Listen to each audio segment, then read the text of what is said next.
So you guys are both telling me that you're ready. And you're both very well self-quarantined. I don't know about very well self-quarantined, but I'm venturing out to the store later today, so that should be fun. Okay. Well, in that case, let me start the theme music.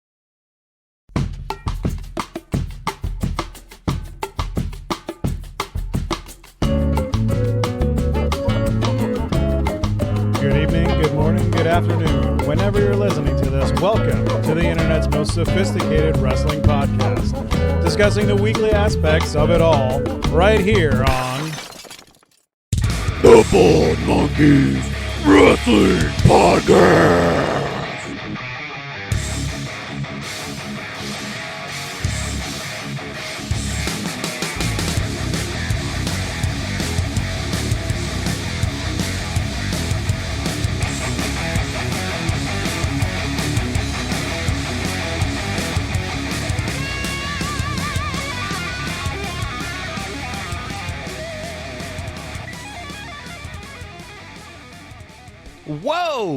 Whoa. Here we are. Ladies and gentlemen, Bald Monkeys Wrestling Podcast. Happy Sunday.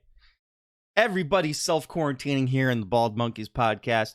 We are not recording in the same location. I don't think we ever have, though. So I guess we're always self-quarantining, kind of. We were on location at the Rumble, so I guess that was kind of in the same location. But and me and Captain Chuckles once were in the same room recording. But normally we are in our safe bubbles, away from all the diseases and people out there. So once again, we're here, safe and sound, in our bubbles. We're recording for you. I've seen them though when they were recording in the room together. They're very handsy with each other. It's very awkward. I don't know. We're not talking about you and Nakamura here. You know what was so annoying about the level issue on that was me and him were using the same mic, and he just refused to get close and actually talk into that mic. Is that a constant problem for you, where people just refuse to get close? You know what? I'm not like the. Are we pulling back another layer of Big Baby Jimmy? Listen, and listen. I've got great hygiene for a wrestling fan. I mean, so I don't know why he wouldn't get close to me. Which really doesn't say much, but yes, yeah. For a wrestling fan, you have excellent hygiene. Yes, and okay, let's getting. So how did we do on Elimination Chamber, boys? I got all these lists here. Elimination Chamber. Do we remember who won, first of all? I can't even remember. It seems like a decade ago that Elimination Chamber happened. It was an okay pay-per-view. I mean, there's nothing special about it. Well, I believe, and Chuck, correct me if I'm wrong, I believe I was tied for the win at Elimination Chamber. I almost went perfect if they didn't screw it up and do some weird stuff with some titles, but you know what? Now I regret. Hold on, I got to get out my ticker tape to see who actually won. I got to get my little calculus calculator going and calculate everything. Hold on, give me 1 second. Okay, sorry. As for everybody listening, I apologize. I shouldn't have brought it up, because if Christopher is actually the one who won, then maybe I don't want to talk about this. It was a decent pay-per-view. I mean, it wasn't anything great. There was a couple of interesting spots in the chamber. The chamber match was probably the best match if it's outside of Daniel Bryan and Gulak, which I think was a great match. That but was the best match. I don't think everybody else is going to say that, because not everybody loves wrestling, and everybody else is wrong. Everybody else is wrong in that case, though. The Daniel Bryan Gulak match was the best match, and guess what? The chamber matches, they weren't great. Neither. Does anybody have great. An abacus? Do we have an abacus handy to get these results? I'm not really sure. No, I'm not. I'm not abacus ready. Did your calculator catch COVID-19? I think it did. Okay, hold on. I got it. My ticker tape was working. We have a tie for first with 7 correct. between the 7. boss, Stephen 7. Hill, and Christopher Tiro. And then me and Nikamura coming in second. And then, no, me and Mike coming in second. And then Jimmy and his roommate, Nikamura, bringing up the tail end of this train here in the caboose together with a 5. Ay, ay, ay. Well, congratulations, Steven. And Yes, congratulations to me. congratulations Right? you too, Christopher. Yeah, look at that. That's we two pay-per-views in a row that Steven has been tied for first. So yeah. Gotta have to give it to Steven. He's actually, rolling right now with picks for the last 2 papers. Thank you. Thank you. Thank you. It's not Nikamura, so we're all happy, right? I mean, bossing that's it what up. it comes down to. yes. How so we're gonna quickly swerve like we usually do, but how much did everyone laugh when Michael Cole yelled "It's boss time" with nobody in the arena? Just yelled at the top of his lungs, "It's boss time" to open up SmackDown, and there's no one He was there. just congratulating me. That's all that was. It wasn't for Sasha Banks. He was just congratulating me. He knew. That's good. That's good stuff. I like that. I didn't watch SmackDown. I didn't watch Raw. I'm still on my little silent protest. Well, I'll put this out there. So we'll talk about everything, I'm sure, but SmackDown specifically with no crowd, and the same thing they're going to do tomorrow with Raw. It's worth a watch for anybody who's been frustrated, like Jimmy, with wrestling, who's been frustrated with what's going on in WWE. I think it forces them to do stuff a little bit differently. Obviously, Triple H was one of the stars in the night on SmackDown, just being his old self, having fun with Michael Cole. It promoted more just wrestling because it's hard to get the crowd behind the heels or just against the heels or behind the faces when there's no crowd. So you just really have to be a good wrestler, put on a good wrestling match. And then it really shows you how good some guys are at promos because holy cow, John Cena, holy cow, Bray Wyatt, that promo with nobody in the arena was absolutely awesome. So overall, I think it's worth a watch if you've been frustrated with wrestling because I think it reminds me a little bit of what NWA is doing, but NWA has a smaller crowd. But again, it's guys just cutting promos and they don't care what the reaction is because in NWA it's the small crowd. In WWE right now, it's no crowd. So worth a watch. Yeah, I checked into it because I wanted to see what was going to happen with the no crowd. At first, I thought they were going to have a smaller crowd like they did for NXT on Wednesday, but I didn't read the whole article that I had seen that they had moved it there and everything. And yeah, it was very interesting, and I enjoyed some of the wrestlers like trying to play up the crowd. Like Miz and Morrison were like, so if anybody doesn't think we're the greatest tag team in the world, speak now. And they just like waited, and it was like I like it. You're still doing it. It's very funny. I enjoy it. Michael Cole still sucks, but there were parts of SmackDown that were really good. Surprised they haven't canceled WrestleMania yet, though.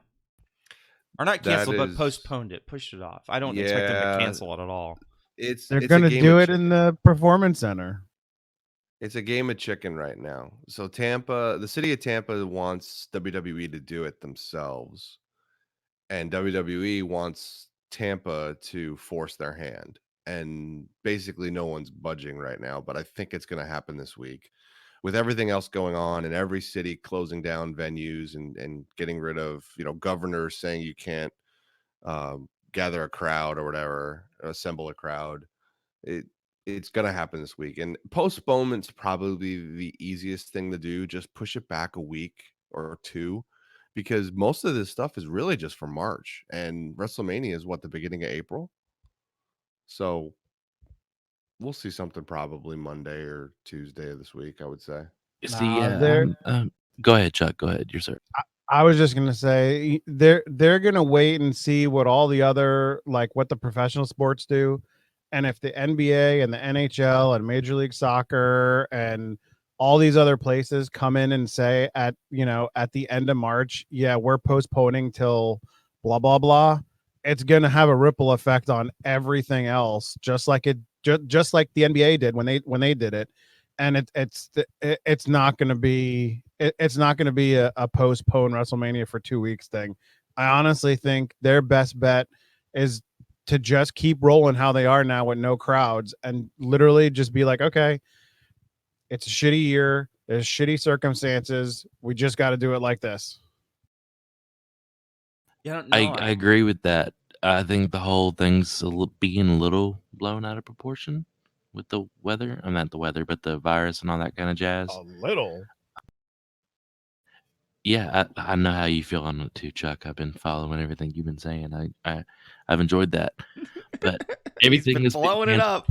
back. Yeah, is being pushed back till April. So I think they're gonna roll with it maybe more than just this week to see how things play out. Because if they cancel it or push it back, and then all of a sudden the beginning of April, everything in the world's fine, they're gonna be like, well, damn, if we would have left it, we could have been doing so good right now because nobody has nothing to watch or do. So I think they're gonna ride it out as long as they can. And according to a report from our own Christopher, he sent me something that said the ECHL, the East Coast Hockey League, has canceled, not postponed, canceled the rest of their season. So that's one of the first. I don't. That's one of the first sports associations that have actually canceled a season and not just kept it as postponed. Yeah, it's come down to the scheduling problem. So I got an email. I'm a season ticket holder for our local team here, and I got an email last night, probably around like 9 p.m., that they had canceled the season. And the gist of it is the fact that scheduling and being able to travel with it's not a very high powered league, right? There's not $1 million players really. So getting travel set up, getting venues is going to be tough for them when everything does come back up and running. And I think that's going to be the same issue with the other minor leagues, the AHL. It's going to be the same issue, I think, when you get to NBA and wrestling, because they tend to share a lot of arenas that they're doing these venues. They're using these venues. So I think that's going to be the bigger issue. People are going to be forced to cancel because there's only going to be so many venues available to do sports. So if NBA doesn't cancel, I'd be interested to see what happens with the NHL, because don't they share some venues too? Isn't there Yeah, basketball and there's a hockey in the same couple. venues? Yeah, I think there's either 6 or 11 teams share It's a arenas. possibility, man. Because think about it. One of them's got to get into the playoffs. One of them's got to have venues to do this. You might get a situation where it's like, all right, it's one or the other. I don't know that both of them are going to be able to go forward. I think that they'll figure out a way for both of those to go forward, and the reason being is that there's so much money tied into both of those major leagues. NBA, A lot of NHL. money. I mean, I know, is but the redheaded stepchild of professional sports. not during playoff time, though. Not during playoff time, though. Yeah, but the NHL owners, I read an article on it. I mean, some of them are losing anywhere between like $1.5 to $3 or $4 million every game that they don't have just in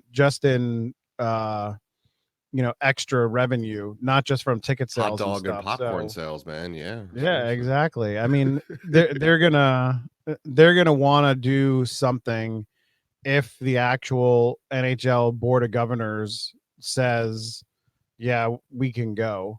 But I mean, on a whole other note, I mean, this whole COVID-19 bullshit has such a ripple effect on everything.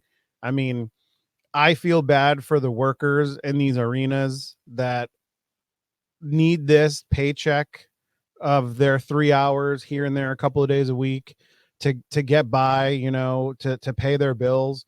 But a shout out goes out to some of these owners. I know Mark Cuban has done this. I know that the New Jersey Devils owners have done this for, I think, the Devils and the Philadelphia 76ers. They're all paying their arena staff, everyone from the janitors to the ushers to the ticket takers to the concessions people till the end of their respective seasons. So it's a good thing to hear in all this hysteria that has been going on.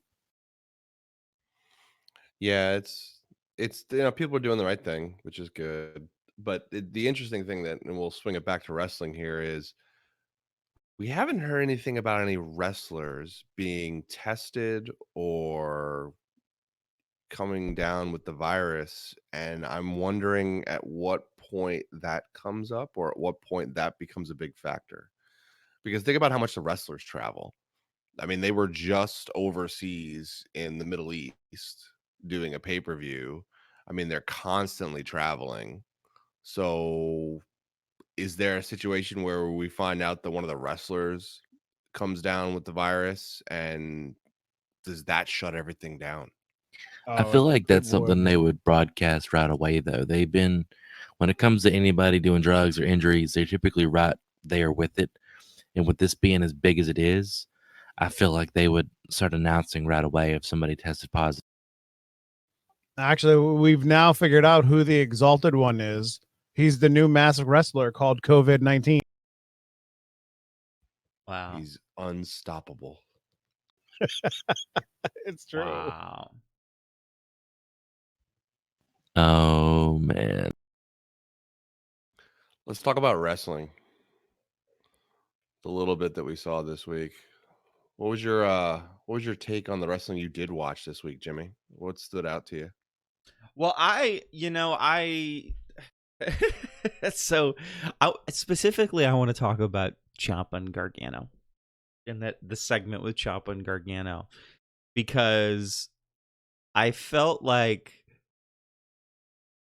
I said when the segment started, I'm sitting there watching this week, and by the time they're in the hallway, like fighting each other, like right after he's first started attacking him, my thought process is, man, I just wished, I mean, this would have been a such better segment if it was like back then instead of right now.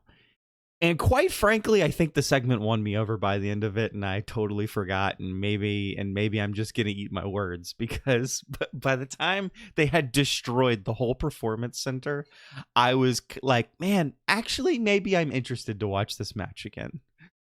I mean, they went crazy. That mirror that they destroyed, that thing, I feel bad for the person who had to clean the performance center up, because they fucked that place up. Yeah, they went through everywhere. There was a good spot where he put Ciampa through the door, and it reminded me of Shawn Michaels putting Marty Jannetty through the barbershop window. Even Ciampa tried to lay in the window a little bit, and I was like, yeah, that's cool. That was good. But I am going to shout out to Sarah for calling you out on something we didn't call you out on last week, which I feel it's not a call out. It's not a call out. I don't think it's a call out. I mean, it's 100% we can talk about it. I just don't think it's a call out. We're going to talk about it. It's a call out. So Jimmy has been talking about, this feud needing a title, and why do we have this feud if there's no title? Why is this feud continuing if there's no title, essentially? Yeah. Right. That's basically the swerve. It's an accurate statement. I can defend it all the way. But in the past, if you've listened to our podcast, all four of you, if you've listened to this podcast, you will hear Jimmy multiple times talking about how you don't need a championship for a good feud. Unless, and now granted, we haven't unlessed this very Here often. Comes the butt. We haven't unlessed we haven't unlessed this very often. Specifically, the only time I think we've definitely unlessed it was when we had Dijakovic face Keith Lee again. Where it's Would like, you stop God, saying unlessed? listen, Unless is the word of the day. So deal with it. Is it a word? Yeah, but so No. So we talked about this very same thing with Dijakovic and Keith Lee, where it was like, goodness gracious, they're fighting again. Like, what is the point? But at that point, the title was in the picture. And so it's a perfect example of when the title makes sense being in the picture, because it gives that one more chance, that one more reason for them to fight, even though they've fought so many times. So I think specifically with Johnny Gargano and Ciampa, yes, you need the title involved, because how else are you logically resurrecting it for fans like us that are a little, overly critical with the fact that, they keep doing the same thing over and over again? It kind of gives you another pass. And I mean, that's separate from the wrestling, because it's Johnny Gargano and Ciampa. They're going to have a great fucking match. Like, I'm not worried about that. And we're going to watch it and we're going to enjoy it. And we're going to think that it's a great match. But yeah, I mean, I think that's would be my argument for when I say something like that. I think for the most part that you don't need titles involved as long as your story writing's strong. My only issue with the story writing from this angle in particular is, how is it any different? How is it any different from the first time? I think the lines are a little blurred as to, well, let's be clear. Ciampa's a face now. Gargano's a heel now. That's basically the direction we've gone. And I feel like it's not as strong as a story because of that. I think everything you've talked about, Jimmy, everything we've discussed about this feud, great wrestling, great promos, but do we need to keep seeing it? I think the number one issue I could point to with this feud is the guys are on the wrong side of the tracks. Ciampa should be a heel. Gargano should be a face. It just works better for both of them. I think Gargano plays a decent heel. I think Ciampa has fun being a face, but ultimately, at their best, it's the other way around. And I think that's what we're missing. Is that only because that's how it started out that you feel that way? If this had never happened and they might have had minor interactions, but no like big feud, and now this happened, would you feel the same way? No. I think ultimately Ciampa as a heel is where he's at. If you've seen some of his work on Independence and stuff, he's a heel.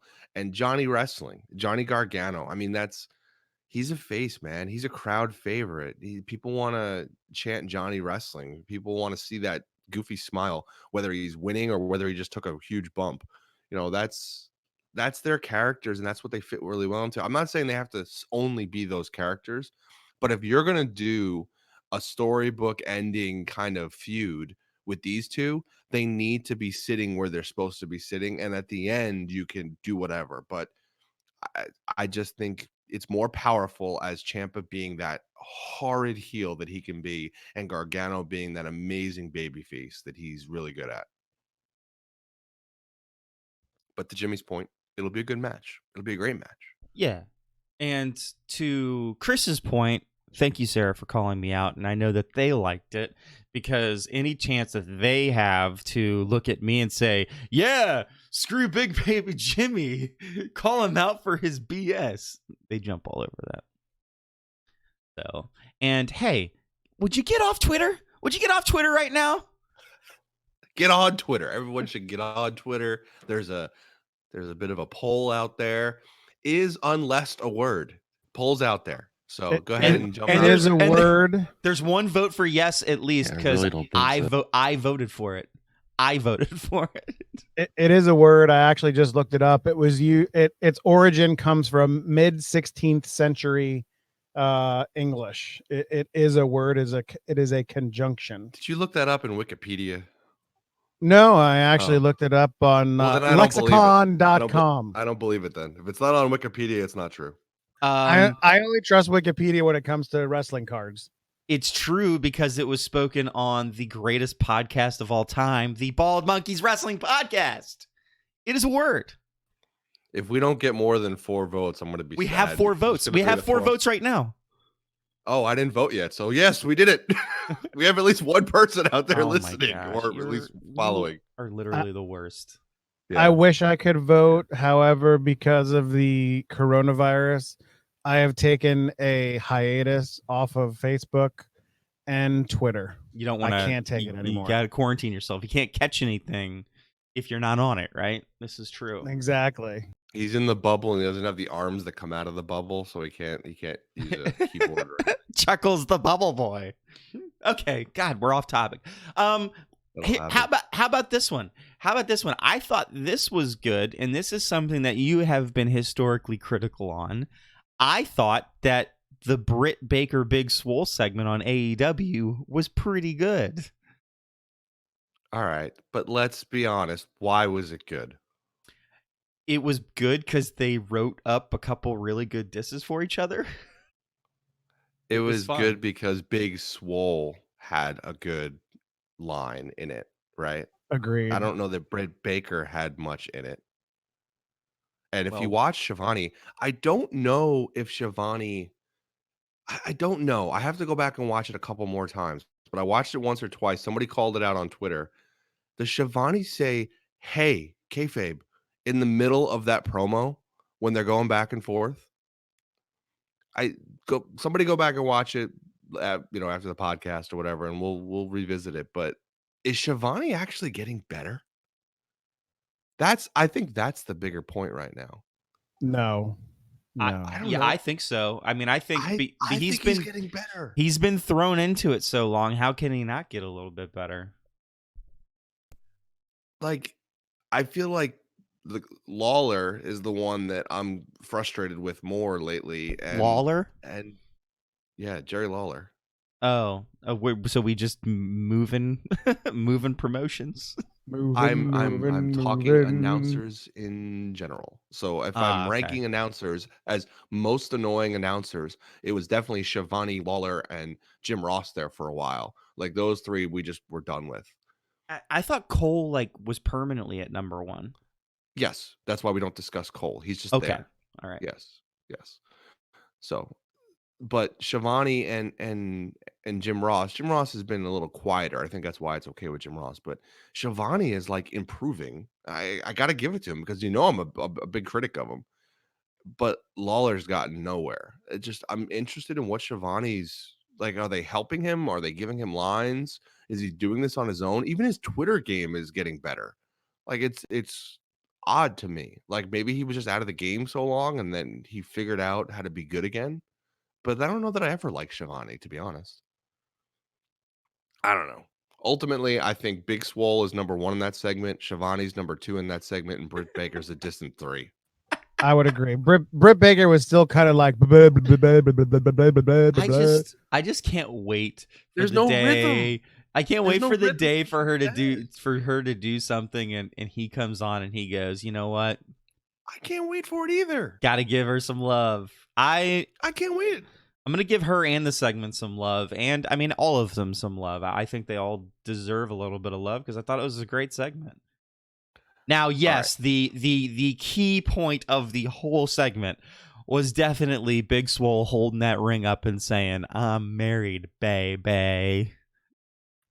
Yeah. Good shot. Do you know who she's married to? Cedric Alexander, correct? Cedric Alexander, correct. Who, what the fuck is WWE doing with Cedric Alexander? Nothing. Having him lose to Moss? What? They're making Moss look strong. Moss beat Ricochet. Moss doesn't look strong though. So what happens when you try to make somebody look strong, but they don't? But they don't look strong. They're attempting to. Yeah, I don't know. It does nothing. Then you give him a spider, and then you squash that spider, and then you move on. That's what really comes down to. How many things is main card WWE actually doing right now? Like legitimately doing right. Drew McIntyre, yes. Yeah. Agreed. Check one. Edge Orton. Edge Orton is probably the number 1 thing they're doing right. Yes. Yeah. I would say AJ Styles. and the OC. Any segments with them, I think, has always been well received. Okay. I like Daniel Bryan and Drew Gulak lately. Yeah. That's but you know why that's good? They've talked about that. They're giving Daniel Bryan a lot more creative freedom. Yeah, I read And that. it's amazing, like, oh, look who he's picking and look what they're doing with what he's picking. It's like, it's incredible what, all these wrestlers can do, really. They're all, like, a lot of them are really talented. I'm going to say, and this is going to be a segue into me letting Steven discuss if hopefully he's watched all wrestling this week, but Mysterio, Garza, that whole feud going on with those four, I think has been done well. I think they're It good has. matches. I know what you're saying. Oh, they need to pull the trigger already and let it happen. They need to let them be some form of the Latino world order because it would be amazing. And AEW has already shown factions are working. They have a faction already with Seth Rollins and his followers. Let the Latino world order happen. It would be amazing. Basically, just let these guys go out there and do what they're good at and have Ray be the vocal point for them and have Selena be the vocal point for them. They don't need all of them to talk and just let them attack and beat and just run through people, and it would be amazing. See, and I was actually thinking about that watching Monday Night Raw and trying to figure out how they would do it. And you would need such an outside presence to even remotely start that I don't think they're going to do it. I disagree after I watched NXT. I think I know what you're saying after watching Raw, but if anybody watched NXT and watched all of NXT, Mendoza lost his match to Kushida. Then they're interviewing Mia Yim in the parking lot, and a van flies down, almost hits her, and pulls up next to Mendoza, and two masked men looking like Edge and Christians, like the conquistadors, come out of the van and kidnap Mendoza. And that moment I went, oh no, they might actually do this. We might actually get a group of just the Latino guys. And I didn't even think that Mendoza would be included in it. And they could do it a couple ways. Now they could do it as a heel group where it's Garza, Cien, Mendoza, Selena. Like all of a sudden you're building a heel group, and maybe you can get Humberto Carrillo to just turn on Ray, and maybe Ray is just the baby face that everybody just turns on, and that's how you really build up this Latino world order as a huge heel group. And I'd be on board for that 100%. I don't care how they do it, how they get to the end game, but Latino world order needs to happen, and I think they're doing it. I think it's coming. I could get on the bus with that. It does need to happen, and it does need to be a heel faction. I think that it works so much better as a heel faction than as a face. See, and that was my biggest hang up was right now you have Mysterio, who is, of course, like one of the ultimate faces. And you have Carrillo, who, like, I don't know. I think people are 50-50 on him, or you either love him or you hate him kind of guy. So I could see what you're saying, Chris, but that was my hang up was like, you have two quote unquote good guys. I'm like, there's no way that they're going to switch over, like, unless something big happens. But with, I remember seeing that on NXT, but I didn't even put two and two together and thinking about it that much. But yeah, if it is a Latin World Order heel group and Mysterio has nothing to do with it, and they turn Humberto Dimples, then I could see it possibly happening. But dude, you can't have a heel in Dimples. I mean, Dimples are not heels. You just can't do that. You can always put a mask on him, though. I said that from the damn beginning that guy should have a mask on.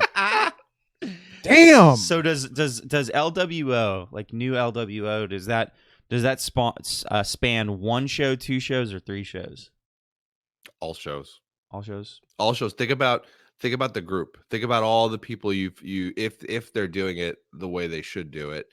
You have the United States champion. You have two guys that could be cruiserweights, and you have Carrillo, who I don't think he's a cruiserweight anymore. I think he's over that weight class. Another guy that can ultimately they think could challenge for a main event, match, a main event card, a main event title, however you want to call it.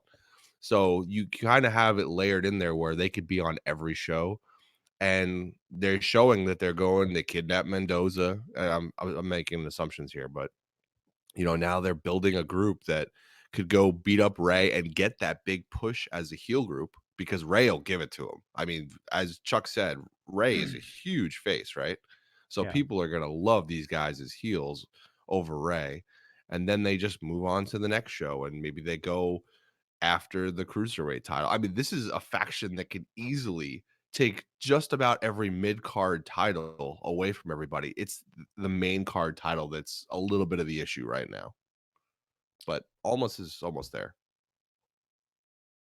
And I think factions are always just smart, right? And I think we've talked about this before. Maybe it's probably been a while, but like specifically what makes factions smart is that it's just easier writing, I think, for your writing team in general. Like, you don't need to overthink, like, okay, how do I write 50 storylines for everybody in this faction? No, you don't have to have everybody in the faction fight, but it's just an easy way to keep them like visually in people's brains because they travel down to the ring together. They do, crazy things in their off the edge of the ring and stuff like that to have their people win and stuff like that. It just makes, I think, for easier writing overall and use of like all these extra wrestlers that you have. So whenever you have a faction, you are efficiently writing basically for, whatever show that you're working on. So that's and go ahead, finish up your I was going to thought. say, so I mean, that's what makes, like, so for instance, on the NXT side, that's always what's made Undisputed Era, like, there's a little bit more efficiency there. Like, they don't have to have everybody in Undisputed Era have a match. You just have them constantly interfering in the matches that they have set. And it always helps you remember, you just never forget Undisputed Era. It feels like it's been something that WWE, especially the main card, has been missing, in my opinion, over the last couple of years, maybe. So what do you guys think? I mean, they've got factions. I mean, they've got some factions. They just don't have enough factions. I mean, for instance, I like the faction of having Seth Rollins and calling him, the Monday Night Messiah.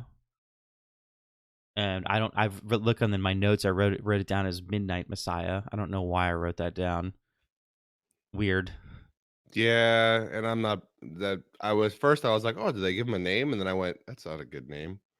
No, I meant to say Monday Night Messiahs, and I think that's where I put Midnight Messiahs. I don't know why I noted that down. It was just an easy, because I didn't feel like listing their whole names down. That's why I put the others as others. Like, they should know what I'm talking about in this note.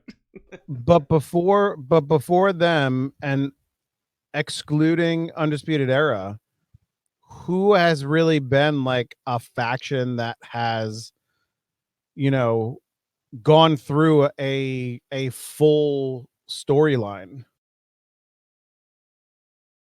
I mean, small factions, maybe, like the Shield, maybe before that. Now, that's probably I it, don't though. even think they count. Like, I don't see either. I don't see the Shield as a faction. I see the Shield as three Nimrods who just wanted to mess things up. Nexus, like, that's a while ago, right? That was a long while ago. Right? But I mean, does any, like, the family? And I think a faction has to be more than 4 guys. Was there more than I think the faction needs to be at least 4 guys. I think that's the number. Because I like the way, and ideally I like factions kind of cookie cuttered at 5, where one of the 5 is a female, and then you have like they can literally hold all the gold basically. Yeah, that and the female aspect of it was the one thing that Undisputed Era really doesn't have.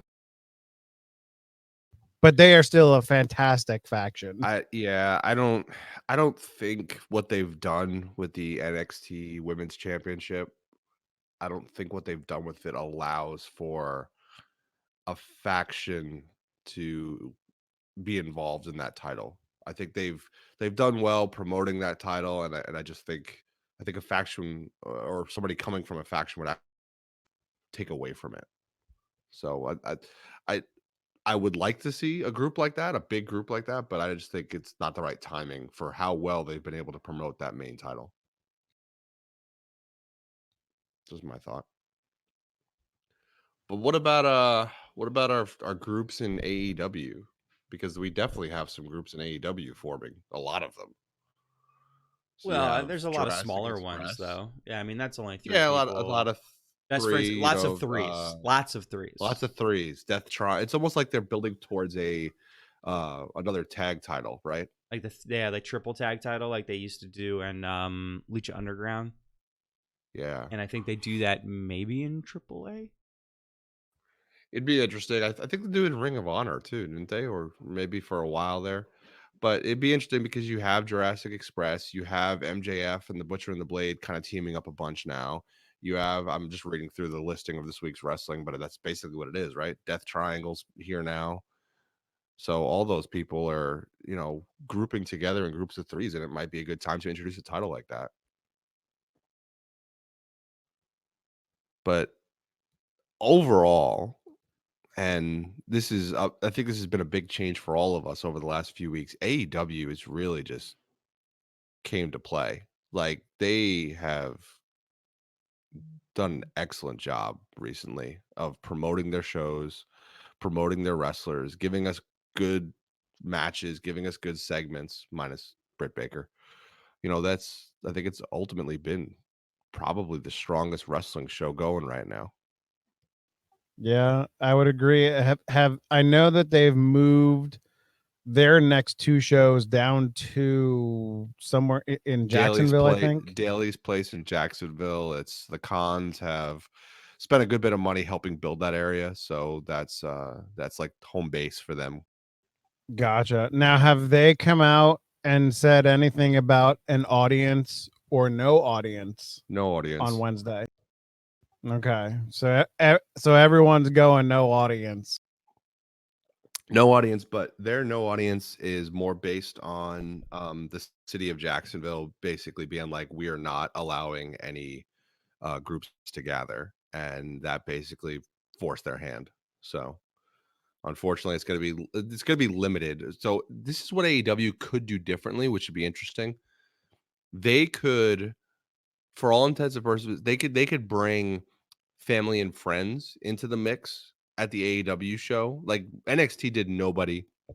I'm sorry, SmackDown did nobody. Raw's going to do nobody. I think NXT is going to do nobody also. They're just going to basically do shows from the Performance Center for a while. But AEW could let in friends and family, and it'd almost be interesting.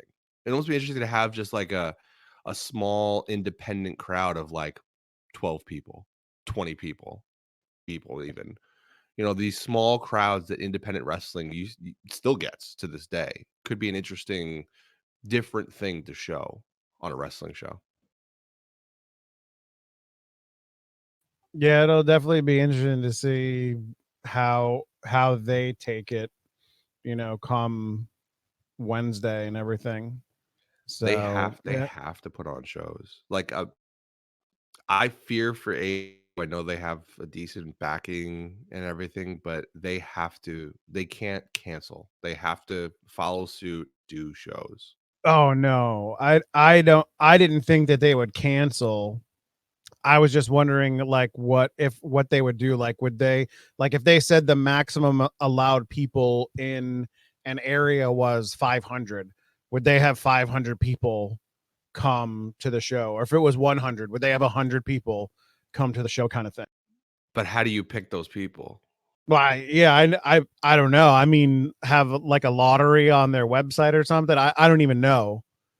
Oh, well, you couldn't really do that. Like you said, it would have to be people that are close to others in AEW that haven't flown from JFK to Florida and took a COVID-19 test in New York and then tested positive, and then got the message in Florida and then told the airline about it. Stuff like that.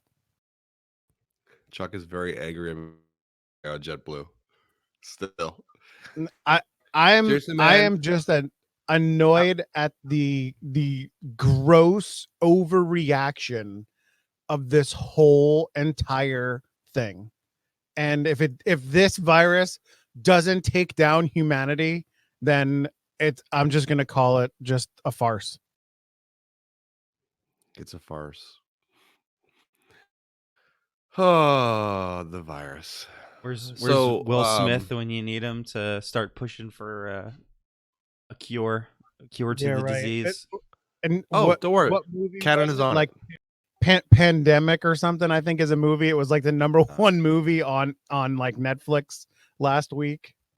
Hey, So back to wrestling, guys. What did y'all enjoy this? Thank you, Like Steven. what was good? I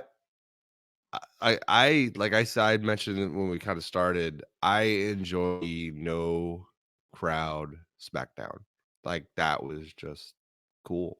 Like I think it was something different. It stripped away the wrestlers on the crowd, and I think Roman Reigns had a good segment.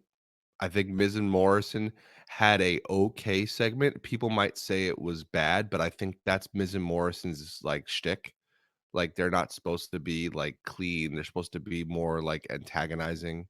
Yeah, that's like they jumped right back into what they used to do together with the dirt sheet and all that, and that was good. I enjoyed that myself. Yeah.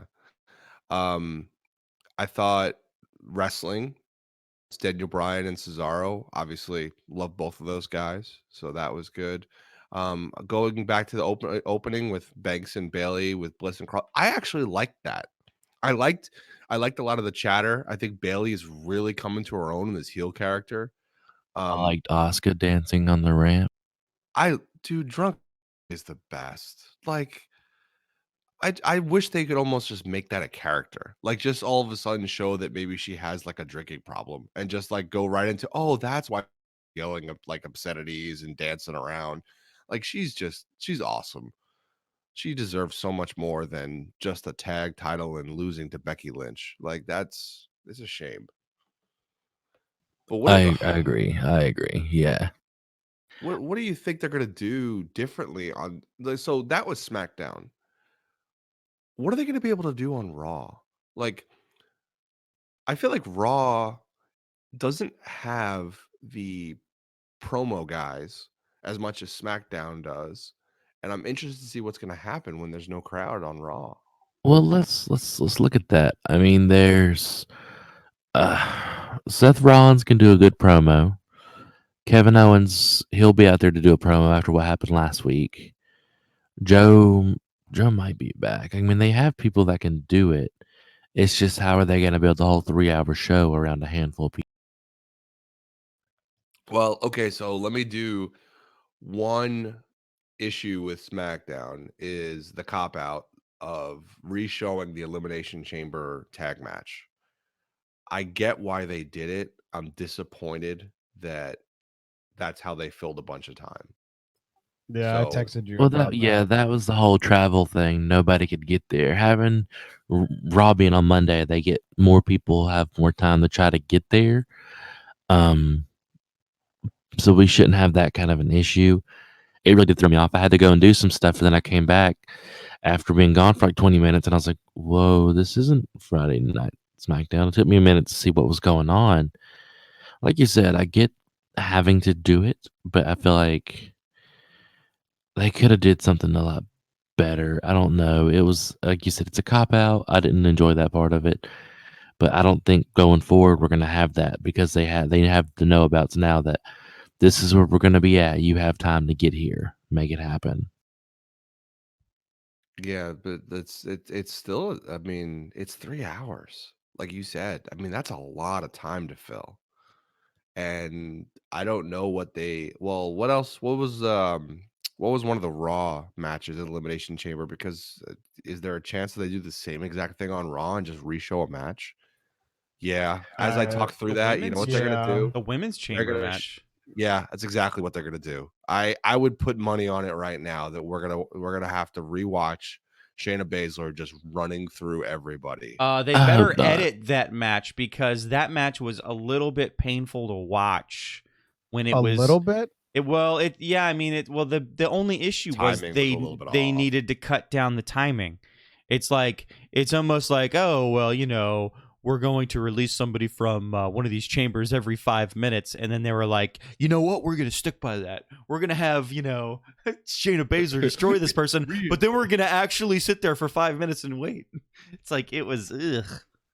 You did had to hear so Oscar many video. issues with that match. Like I couldn't even fit it on like a whole piece of paper. How many issues I had with that match, from the timing of everything to them like building up this like anticipation of having something going on with the Riot Squad or old Riot Squad, and then none of them really being in the ring. Not all three of them being in the ring together, and that whole thing just flopping because we want to shove Shayna Baszler as a unbeatable and just like a beast of a women's wrestler in everybody's face, which that's fine, but there could have been 100 better ways to have that match played out, and they chose, in my opinion, the worst way. And with doing that, with how they pushed her in that match, making her look unbeatable, really has me thinking that they're gonna let Becky beat her at I WrestleMania. know, it's so fucking bad. I hate that so much. I was literally getting ready to say the same thing, Steven. Like, that drives me crazy. You hit it, Chuck. They're making her seem unbeatable so that Becky gets to beat her. Like, why is that a good storyline option? Why are you guys still rooting for Becky Lynch? She's not even interesting anymore. I mean, she's entertaining. It's kind of funny to see what she's gonna do. She doesn't need a belt to be entertaining, though. Didn't say she did. I can't wait to see what her next banana suit's gonna look like. Banana suit. I don't know. I was a little entertained with her sitting at the desk in that yellow fur jacket with the king's crown on and her sunglasses. That was kind of funny. I heard on She can be Monday. kind of funny without the belt over her shoulder too. True. I heard on Monday she's gonna come out dressed like Brian Griffin with the banana on, and she's gonna sing the Peanut Butter Jelly Time song. Peanut butter jelly time. So, are they actually gonna have Steve Austin there on Monday, or is he gonna cancel his? I think I think you have to. Well, it's 3/16. I mean, the date is 3/16. So that's no matter where he's at, it's it's his day. Yeah, he's still gonna Steve be Austin on live via satellite. Well, I mean, could he get to? That's the thing. Like we talk about, like there's plenty of time for them to get to there, but are they even allowed to travel there? Like, are they telling? Dude, he's a grown man with no work schedule. He can drive. I don't know. I My think thing he'll be is a beer bash by himself in the ring is going to be kind of weird. So they have to layer in somebody with him. Maybe.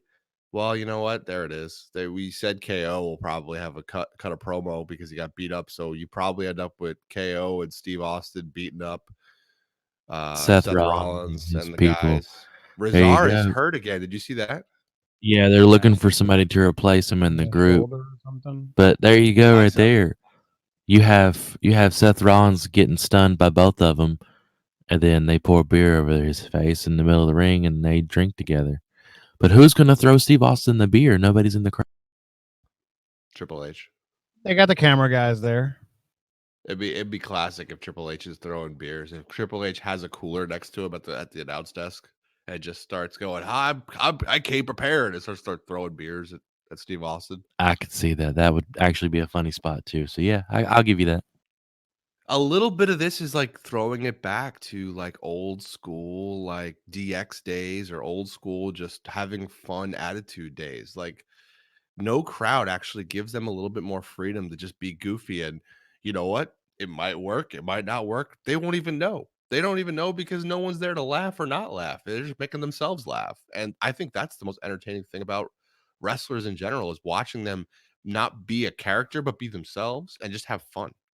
And we're getting a little bit of that with the no crowd. Do you think Triple H is going to be on the desk again, or do you think it's going to be the regular Raw guys because they've Steven said they'll have time to get there? Well, who's the regular Raw announcers? I don't think Lawler will go because he's old.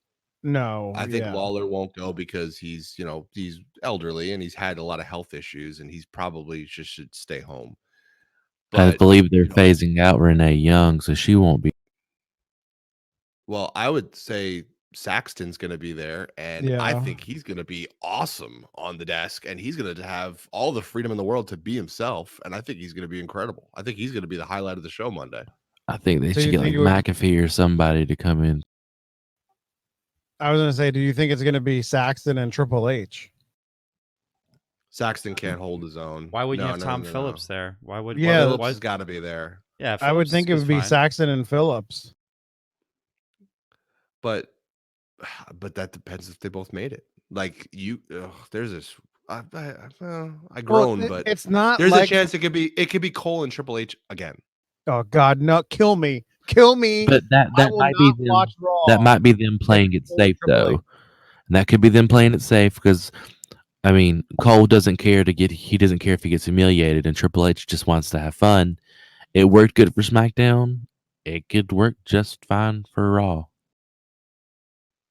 I hope they bring in Saxton and Phillips. I mean, there's no travel ban within the United States. I mean, people are still flying. So, I mean, you can still drive also.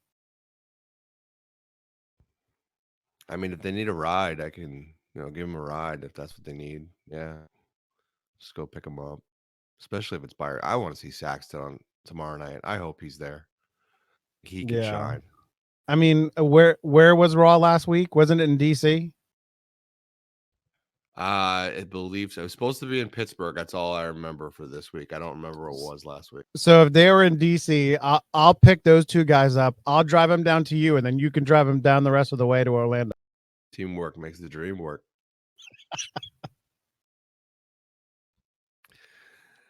But it's going to be interesting. I mean, we continue this, no crowd thing. I'm really interested to see what AEW does with no crowd. But I do want to touch on another promotion that we don't talk enough about on this podcast. And you guys know what I'm going to say. It's NWA. And they've been doing some interesting stuff lately with a new show. If you haven't heard about it, NWA does the Circle Squared, which I think is the dumbest, maybe funnest name I've ever heard for a show. But it's basically a bunch of wrestlers you don't know about coming out, cutting a promo, having a match, and then you vote whether they get a contract in NWA or not. Some are good, some are awkward, some are bad. And it's just a combination of that. And it's an interesting show that it lives a little bit on social media. And I think the cool part is a lot of our podcast brethren out there on Twitter are showing up on the show with their reaction videos and reactions to how these wrestlers are. So it's an interesting concept. Yeah, I don't know if you guys have had time to watch it yet. There's been some good wrestlers showing up, and then there's been some really bad ones. No, I'm still back on like episode 2 or 3 in NWA Power. What do you think of NWA? So Jimmy and I have been watching. Jimmy definitely, gets the lead on NWA. He kind of got me into it. I don't get the lead. I don't get the lead on it. You know what? They have some solid matches. I'll admit. It's been I catch it from time to time, and it's always pretty interesting. promise you, Chris, you watch NWA Power at a more regular beat than I do at this point. My main focus right now when I watch wrestling is always making sure I know what the hell I'm talking about when I'm watching AEW. I do that from the standpoint of we can't all watch and be like really good at all these different wrestling promotions. So you kind of pick, your handful that you watch consistently, and then you kind of, watch the others if you can. I mean, I know, Chuck, you said when I got on today, you were like, I actually watched like all the wrestling this week. And it's like, that's not always easy to do. No, definitely not. And so I don't even know if I'm at the point anymore where I even care to try, and even I've been enjoying taking my little hiatus from main card WWE. I've just been letting you guys carry that torch. So I do the write-ups, I read about it, but I didn't watch SmackDown. I didn't watch Raw. All I know is what I read from the recaps of it and from talking to you guys or talking to like Tim or something like that at work. See, with me now that there's not any other sports going on, I got nothing else to do on Mondays and Wednesdays and Fridays to like really interfere with it, because they all happen at night. Everyone else in my house is pretty much asleep when wrestling comes on. So like I got nothing else to do. And this is just proof that we don't prepare anything for these podcasts, because really all I was trying to say is Jimmy was the one that turned me on to NWA. I wasn't giving him the lead in talking about it. I was just telling him that, hey man, I'm giving you credit for pushing me to watch NWA.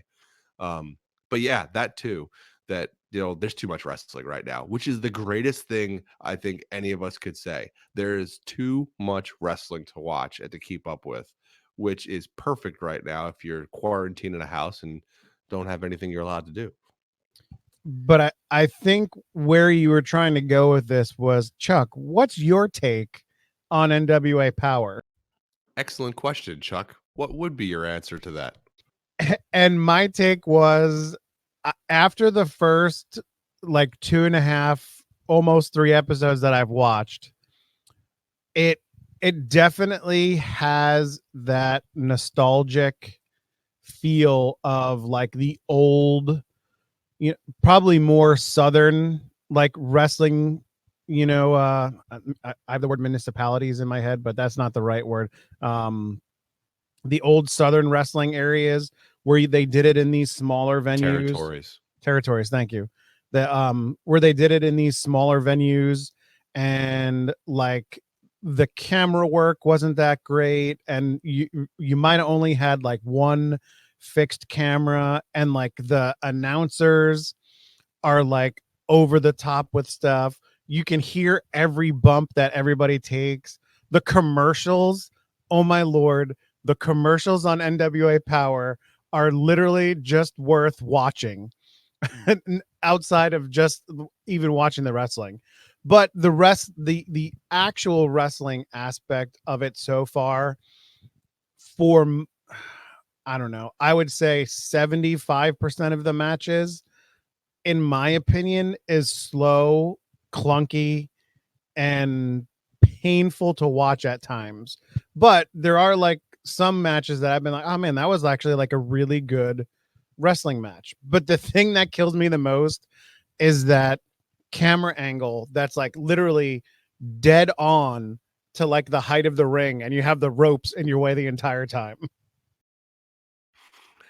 Yeah, it's not, you don't watch NWA Power for the amazing wrestling. Like I would say go watch NXT, go watch 205 Live, go watch, any of the elite matches on AEW. That's a match you're gonna go watch for the wrestling. If you're watching NWA, unless you're watching like Aldis wrestle, which he's got a really good gimmick and he's got a really good in-ring personality. There's really some sloppy wrestling going on, and it's rough, but wrestling back in the day was rough. It wasn't great. Like there wasn't a ton of amazing wrestlers back in old school territories like Chuck's talking about. Really, The what you're looking for is interviews. all the interviews are. But this is the thing: you're giving people the time to stand behind a desk and cut a promo and really try stuff out and see how good they are at cutting a promo. And you know what? We're that's why I relate to the no crowd stuff right now to NWA. That's what we're getting right now. We're getting guys, here you go, cut a promo. This is your opportunity to show us what you have if you can't play off the crowd boos or cheers or whatever.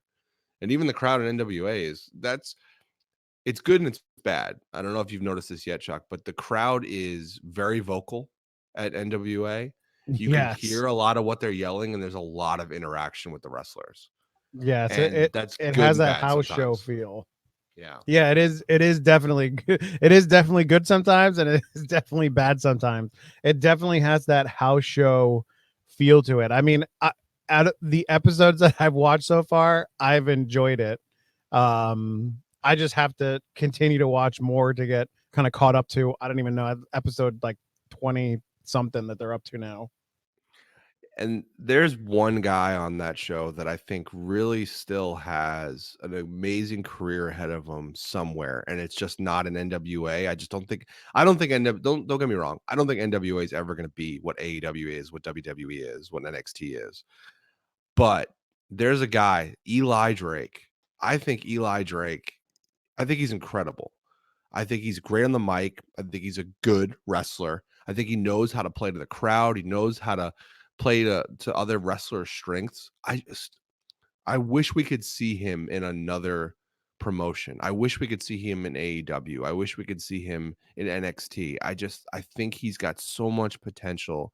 Not that he's a young guy, but just he's got so much potential that he's unable to tap into on NWA. Not because he's not He's too much trying. like Nick Aldis. That's the problem. Yeah, it's layered in there where it's like a photocopy of Aldis, right? Aldis is the top guy right now. They talk about it. They talk about Yeah. like, he's a wannabe Nick Aldis, and it's like one of those kind of accurate things, When he gets out there though, the guy can cut a promo. Let me talk to y'all for a minute. But he's an older guy too. That's the other issue. It's like if he does, like, I think he's happy with what he's doing. As a almost 40-year-old guy in wrestling, he's comfortable in his own skin and what he's doing. But I just, man, I think he could do a little bit more someplace else. Maybe he just doesn't want to do that. What was the He's guy that happy was hanging going out up? with James Storm? What was the guy that was going up against Aldis? And like the first one was a Tim Storm. Yeah, Tim Storm. You have Tim Storm. I and thought James that Storm. dude was gonna break a hip in that match. Dude, I'm telling you what, man, I like Tim Storm a lot. The guy can cut a mean promo. Yeah, he's good on the mic. He's got Again, an interesting look, old school look. 55 years old, Tim Storm. Because I know Talks about his mama. He talks about his mama all the time. Mama Storm. Mama. Oh, wait till Mama Storm comes out. That'll be a good one, Chuck. Oh man, I can't. I liked it when the crowd was like, when they said like, so I think they were chanting like, "Do it for Mama." I just started cracking up. I would like to see. I don't know this answer, but I would love to see the average age of each wrestling promotion. And I'll challenge our listeners. I'll challenge us to go out and find that and maybe tweet about it. But I'd be interested to see who's got I would assume it's NWA has the highest age average, but I would be interested to see what the other averages are. To see what type of wrestlers are being brought into promotions. Is it younger wrestling? Is it mid-age wrestling? Is it guys that are finally getting their shot, which I really feel like NWA doesn't finally give their shot. I think it's just a place for them to go still have a shot. But I'd be interested to see what that average age is across the board.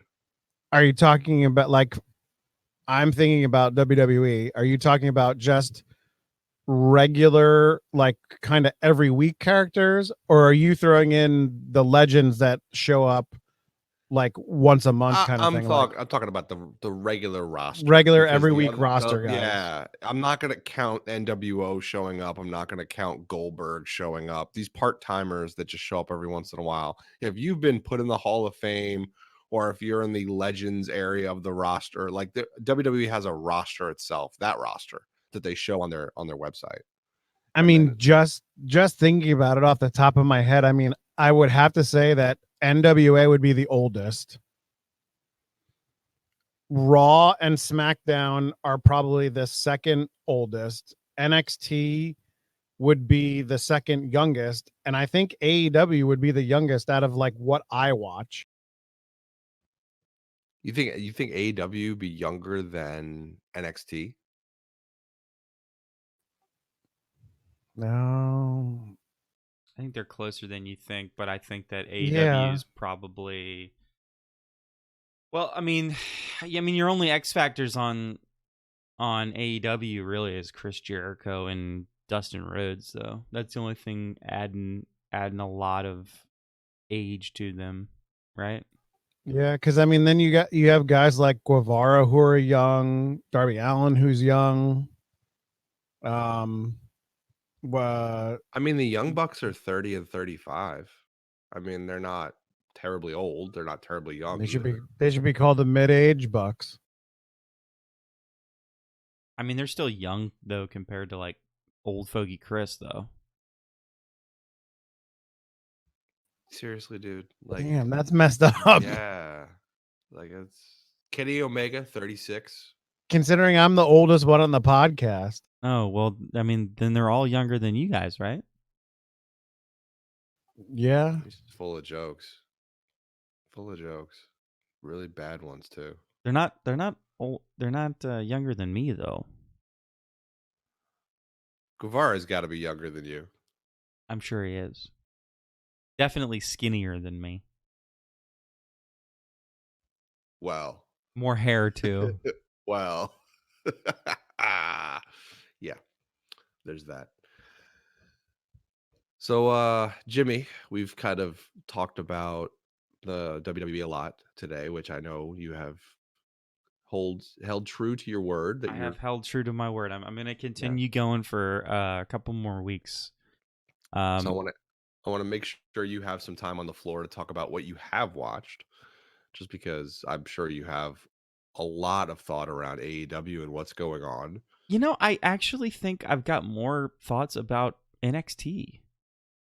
Really? This week. I mean, I think that one of the things that we complain about a lot is when they take singles wrestlers and put them into tag teams, but the going trend, and this happened in AEW and now, quite frankly, it's happened in NXT, is when a damn team clicks. And when that team starts clicking, you go, you know what? They're a really good tag team. And I think the Broserweights are a really good tag team. I mean, I still don't know if I'm super thrilled about them having titles over, like, let's say, Undisputed Era. But that was a really good match. And I really loved the interplay with the rest of Undisputed Era, where you have Fish and O'Reilly outside of the ring. And the other two guys, you know, kind of have got in there, and Pete Dunne fakes like he got kicked in the face by Adam Cole, or was it, maybe it was Roderick Strong specifically. I think it was Cole. It was spectacular. It was spectacular. So, I was not expecting it. Yes, I think they're obviously good wrestlers, the Broserweights. Yes, they've come into their own as a tag team and the gimmick they're playing. But I think the denominator in what makes that a great match, and everything you talked about is accurate, is the Undisputed Era. They are why other things work. I think they're both why the match worked, though. I mean, I'm not opposed to giving Undisputed Era credit. They deserve all the credit in the world. Those two are good. It could have been anybody. It could have been somebody else, and it could have been just as good of a match. I just think we regularly talk about a lot of tag teams or a lot of even individuals that are going up against an Undisputed Era that worked or are good. and the common denominator is always them. It's always the fact that those guys are involved in it somehow.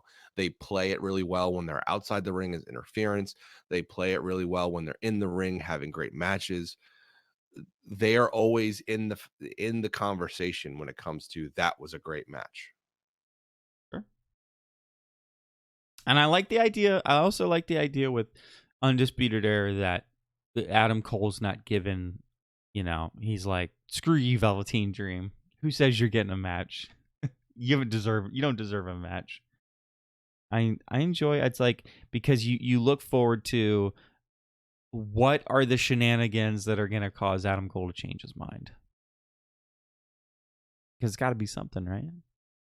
That is the match. I don't know if it's changed his mind, or maybe they just have to have a number one contender match or something. Yeah. I still think one of my storyline thoughts are we are leading towards the ultimate breakup of the Undisputed Era. Like it's getting to that point where I think Cole either wins and starts badgering the other guys that he's the only one with the title and he was able to hold on to his title, nobody else was, or Cole loses and the whole group just disbands from falling apart. You don't think they'd move him? My thoughts on moving. Yeah. I think every group, every wrestler should just stay where they're at and build characters and build in their current promotion of NXT, Raw, or SmackDown. So I don't like the idea of moving them just because I think they're so strong where they're at. And I think they look very small when they go someplace else because there's really big freaking wrestlers on the other shows. We've seen that. We've seen how tiny they look up against the other wrestlers. Still, they work, but I just like keeping them on the same show. Just a quick update for everybody out there who's listening. The Twitter poll is unlessed a word. 22% yes, 44% no, and 33% huh. So 9 votes out there so far. So keep voting. If you haven't gone and voted yet, if you listened to the podcast this long, go vote. It is literally a word. Like, just look it up. It might not be used a lot, but it is literally a word. I don't like this you taking Jimmy's side on something. This is not working for me, Chuck. We have to I'm talk sorry. about this offline. I'm sorry, but as much as I would never use the word unless is a word. I'm all I'm saying is you're still sitting there on Twitter, and I'm thinking I'm agreeing with Chaz right now in that you're multitasking and you're doing 2 things really badly: a podcast and Twitter. Congratulations. Thank you for your comment, Chaz. Ouch. So what about AEW this week? AEW, I would say this little intricacy that I really liked in the story of Adam Page going up against Guevara and Jericho, and they were billing it not as like necessarily a mystery partner. It was more like Adam Page hadn't picked a partner yet. That's how they were billing it. And I love that little intricacy because he was never going to pick anybody. He was going to do the whole damn thing by himself. And that's the fun little bit of the story, if you're just like keeping up with it, is that Rhodes comes out there and, and even that little interaction of like, what are you doing? What are you doing down here? I didn't ask you down here. And you realize it at that point. Oh, he wasn't going to pick anybody. He was just going to fight these 2 by himself. Thus, just every single thing that they do with Adam Page is like perfect. I mean, they're just knocking that character out of the park right now. I did like the this on the screen when he comes out. It was like, has not talked to Dustin Rhodes all day today. Yeah. Like the little intricacies that they put even in the graphic on the screen is great. Like the pages, for all that Adam Page was not working when he was going up against Jericho in the very beginning for the main title. He's working that much more now. But so if you look at it like on paper like that, this episode, what did you accomplish? You had Cody going up against Ortiz, and just once again, the most important factor in that, well, there's two, I guess.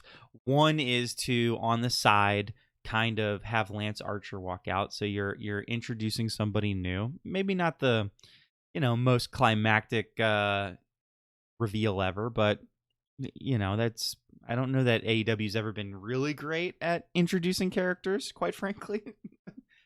But then it's also doing a really good job of establishing Ortiz as a pretty good singles wrestler, and just reminding you that Ortiz and Santana, they can put on good singles matches, no problem. You had this Rose Priestley versus Sheeta Statlander, which did a really good job of kind of doing a soft reset in conjunction with Big Swole Britt Baker segment of kind of resetting storylines for the women's division a little bit, which is okay. I mean, we need to just focus on making sure that the wrestling's good. So that's kind of a mixed bag in itself. But if you slow play it and have these women, get some practice in with each other, then I feel like they can put on a good show. So I think that's good. Past that, your two other major matches, as we were talking about earlier, were all these, 6-man tag matches. And I think the reason for that is, like, as you kind of alluded to, Chris, like maybe we're pushing towards having, the triple tag thing be a pretty normal thing on AEW. Not all the time, but most of the time. And then again, to workshop it back to the main event with Guevara, Jericho, Rhodes, Page, and obviously the greater story there is the push towards blood and guts. The only issue now is that the coronavirus might have its effect on blood and guts, of course. But it's every single solitary match. It's like you're not missing a beat anywhere, and the story's following, and there's even story, like there's not like establishment without story, which is something that I think WWE is guilty of a lot, where they don't necessarily tell the best story while they're trying to establish a character. I think the perfect example of that would be Riddick Moss. Like, they haven't done a good enough job of teaching us who Riddick Moss is. So why are you trying to establish this person? That's, basically, you already gave him the title. That's where it hurts even more. It's like, you need to do a good job of establishing the character before you can see that person as a threat. So I don't think people take Riddick Moss seriously, because who is this guy, and why are you having him come in, and beat wrestlers that we know to be very talented, and not necessarily beating them in overly talented ways, and showing that you're a talented wrestler. I think that's where those segments really fall short, like big time. And I think that's the type of stuff that AEW is doing really well. It's just like the little things. The little things that really add to all the different storylines that are going on. So I was very, very happy with AEW. Always look forward to it every week, and I think they just need to keep on keeping on. Them and NXT, like we always say, man. It's those little things, and while I'm a little bit irritated at the repetition of NXT right now, even again, you had that Grimes Lee match, where then you have Damian Priest coming out and messing with Lee, and then Dijakovic comes out there, and I don't know if you're supposed to view it as, okay, Lee suddenly thinks that he's been hit by Dijakovic, and then spirit bombs Dijakovic or whatever, but it's this constant repetition. It's like, no, like, leave it alone. Push push in the opposite direction.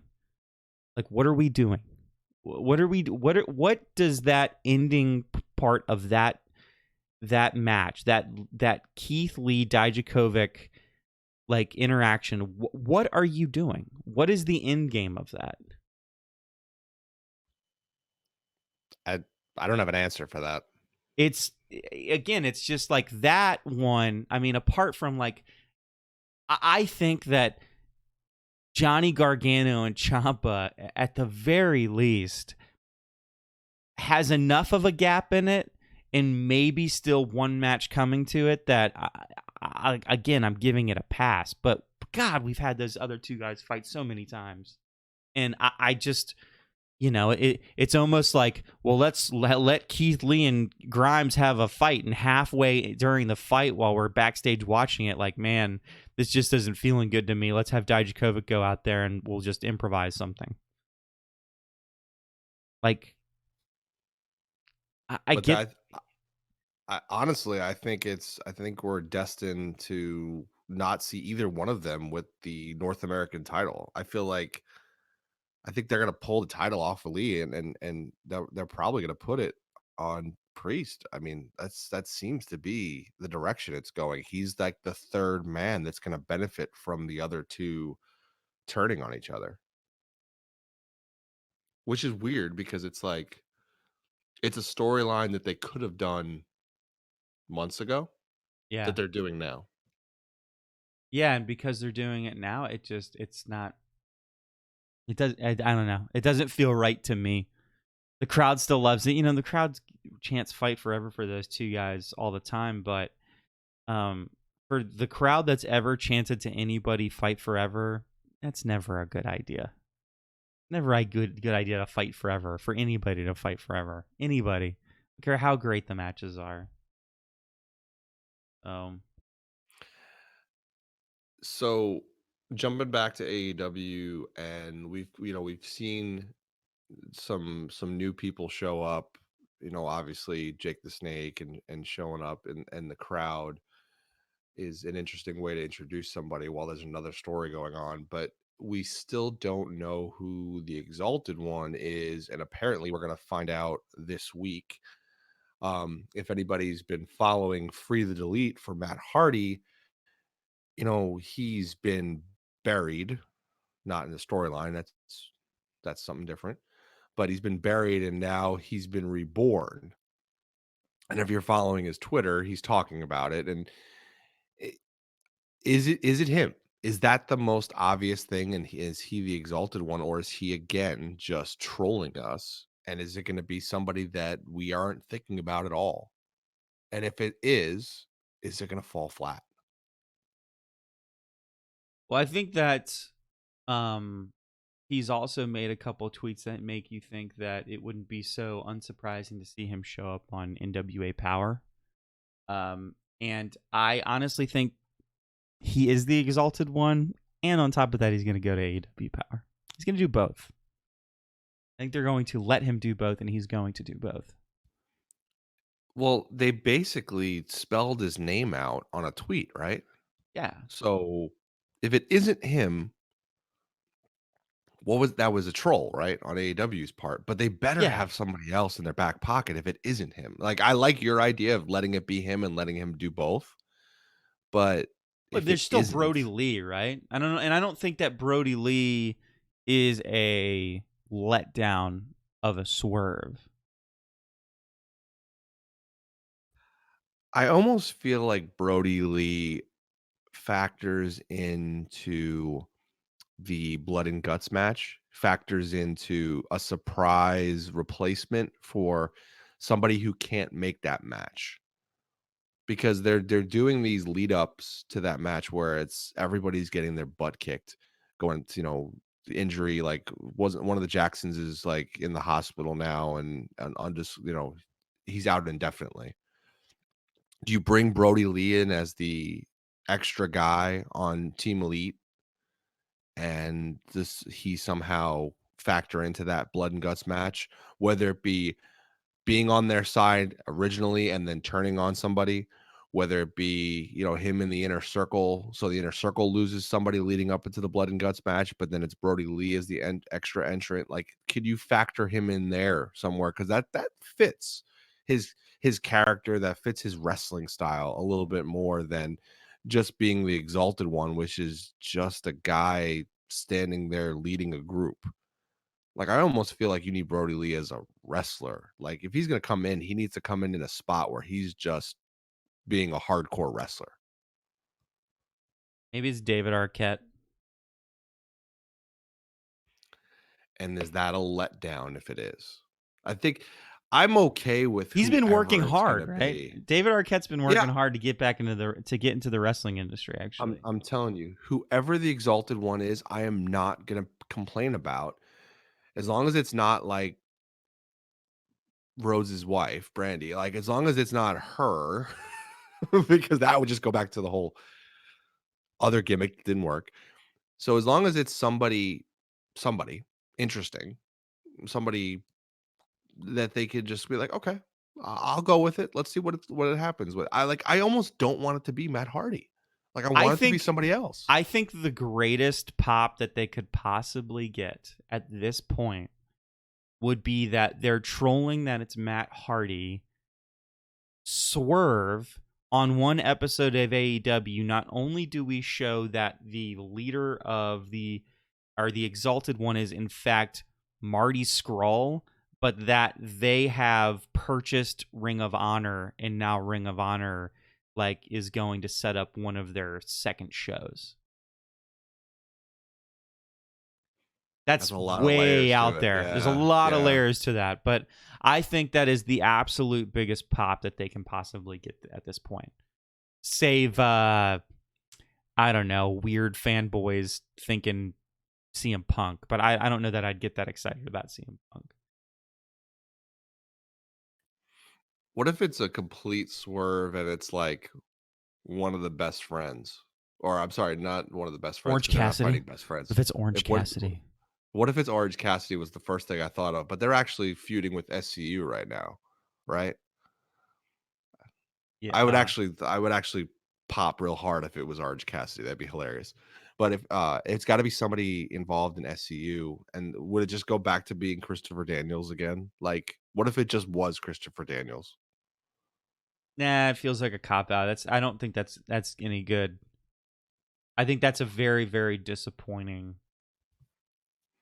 move at that point. That would be a WWE move. Yeah. Like the double swerve. Yeah, I don't know that works out so well.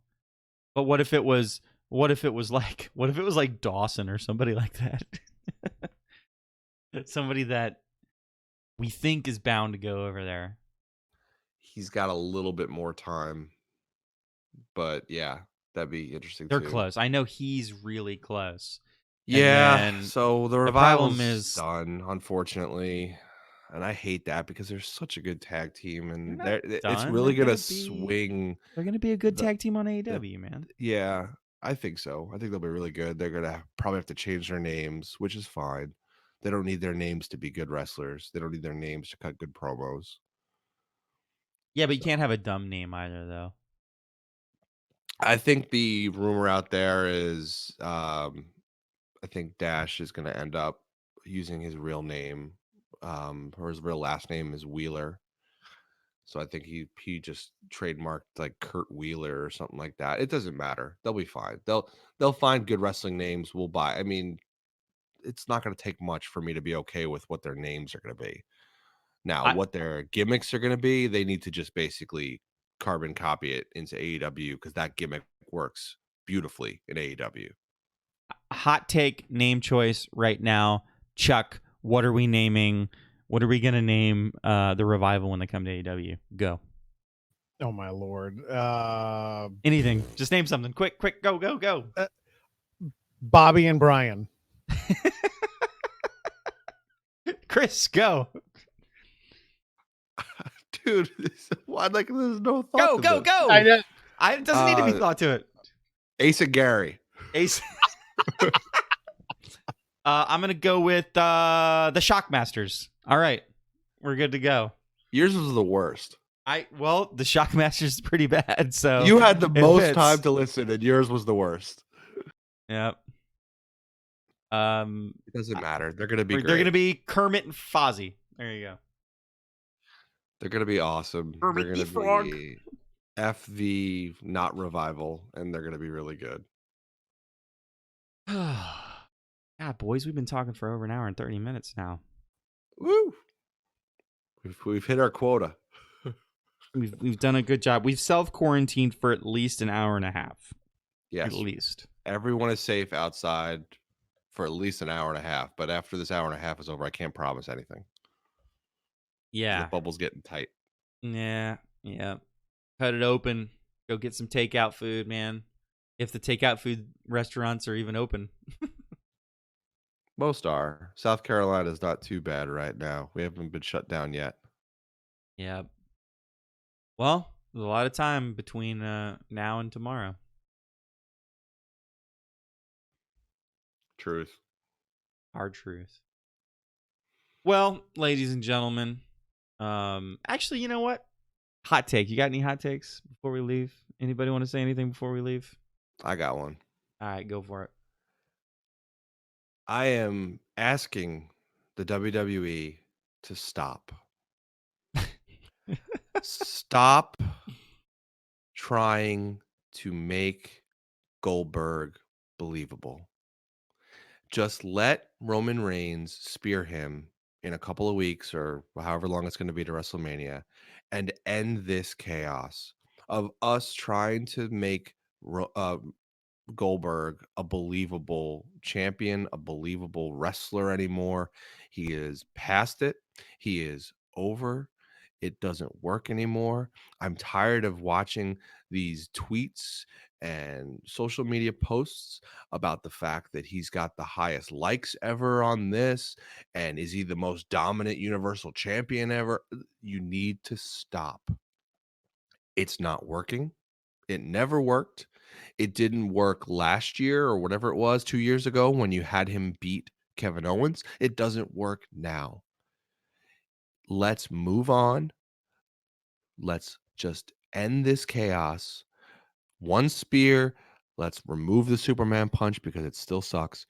And let's end Goldberg and get to the next chapter of whatever it needs to be for the Universal Championship. But stop shoving it down our throats. Just ignore it. I'm fine with the match happening, but I'm tired of you trying to make it believable by putting things out there in the ether and making us think, oh, look, there's a post over there about it, so it must be true.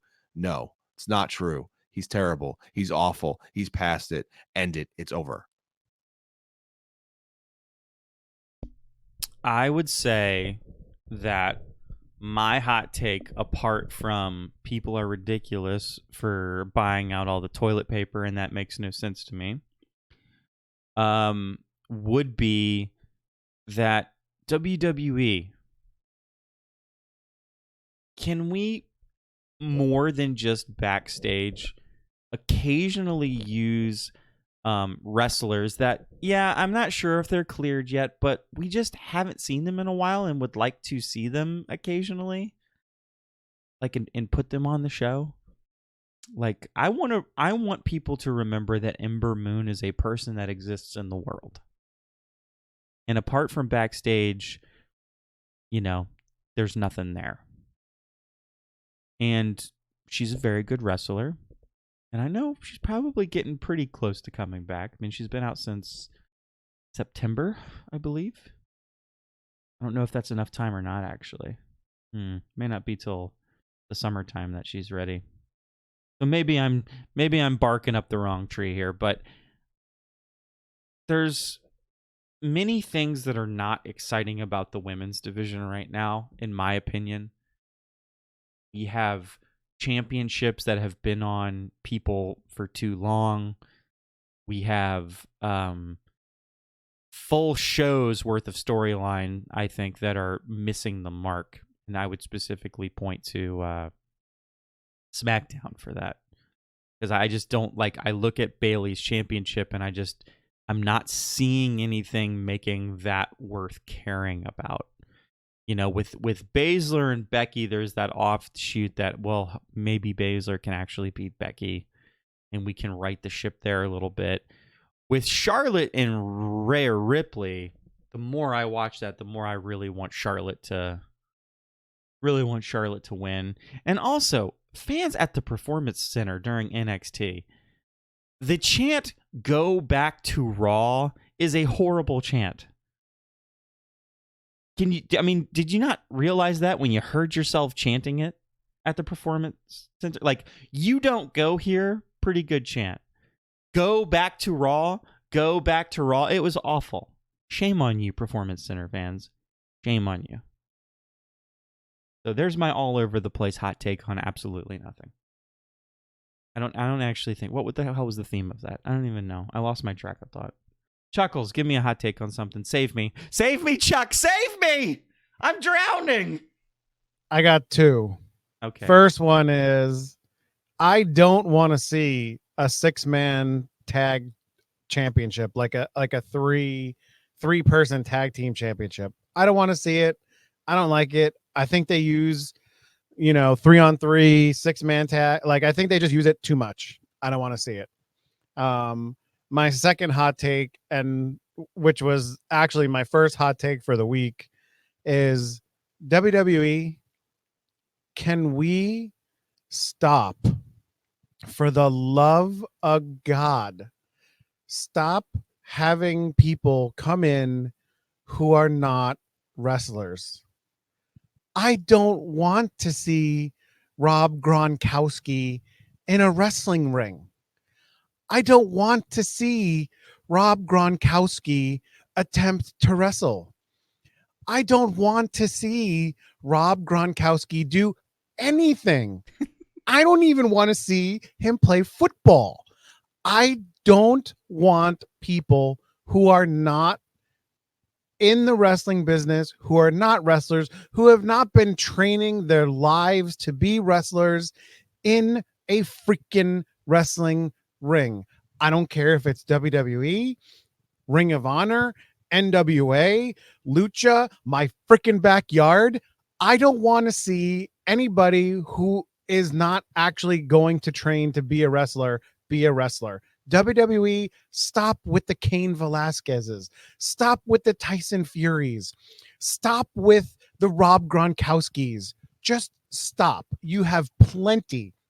You have an overabundance of talent backstage. Some that are sitting at home. Some that never get used. Some that are barely used. Please do not do anything with Rob Gronkowski. And you want to know what? If he comes in, I hope he gets squashed by his brother from another mother.